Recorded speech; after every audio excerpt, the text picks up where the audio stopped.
Hello, everybody, and welcome to a wonderful another episode of Average Joe Sports. Almost forgot the name of my own personal sports blog. That's what happens when you don't vlog as often. This is the Huskies midseason in review. Start out with Huskies are now 6-1. They are currently ranked 12th in the nation.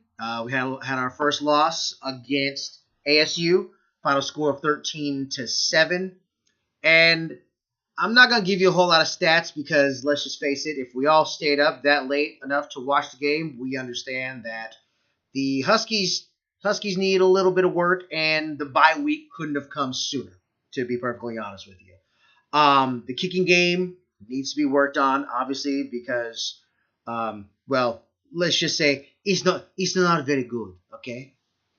And I just think that the team themselves, I think they're looking ahead towards the bye week and not necessarily focusing on trying to actually win this game on Saturday.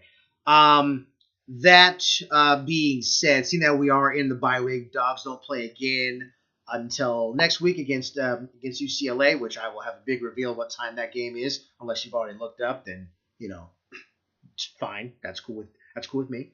But key injuries here going into the midseason, we've got left tackle Trey Adams messed up his ACL, so he's out for the season. Found out about that after the ASU game. Also, another injury from the ASU game is Jordan Miller, cornerback, broken ankle. Sounds like he's going to be out for the rest of the season. And as we all know, earlier in the season, one Chico McClatcher, also broken ankle. He's definitely out for the season. And cornerback Brian Murphy, who's out with a foot. Now, I hear rumor about Brian Murphy that he might be back at some point later on in the season. But that does remain to be seen here. Things that I want to see improve going into the second half of the season.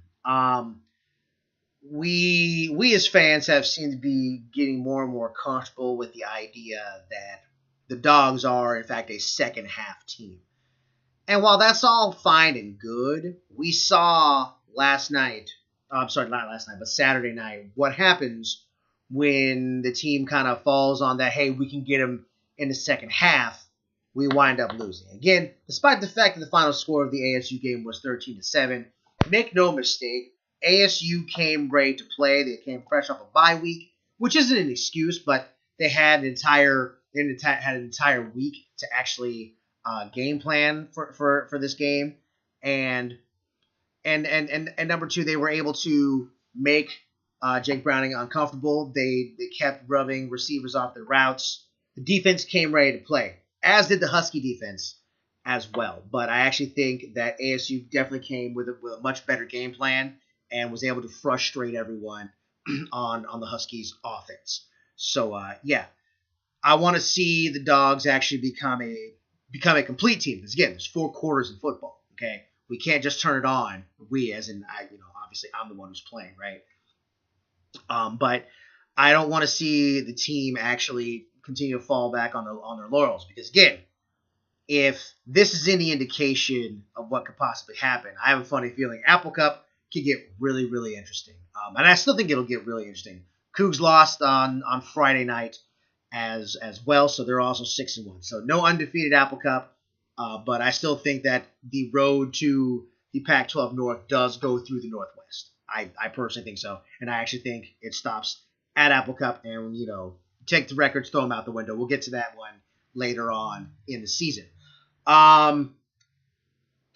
I've been meaning to vlog about this, but the idea that ESPN says that the Dogs played cupcake schedules. Look, man, the cupcake schedules, they're going to happen.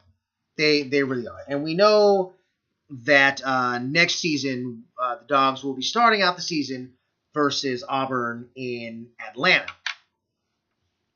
And so that'll be a good game. But again, I'm sure the 2 games after that are gonna be cupcakes, because again, those games have to happen. Why do we have cupcake games? So that way coaches can see what the entire team's gonna look like during actual gameplay. Those have to happen.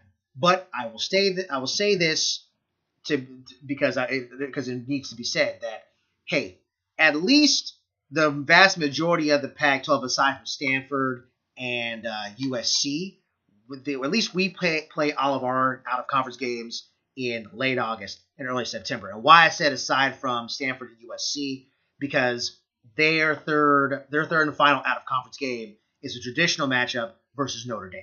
So again, that's something that's been going on since before time began, and that's a part of the schedule that they will continue to keep, which I'm fine. I'm 100% fine with. Alabama and the SEC, that SEC bye week is coming up here in a couple of weeks, and they'll be playing, the Nantucket States of the world and getting those easy wins. But it's not always fun and games when it comes to cupcakes to these supposed cupcake teams. Troy beat LSU 2 weeks ago.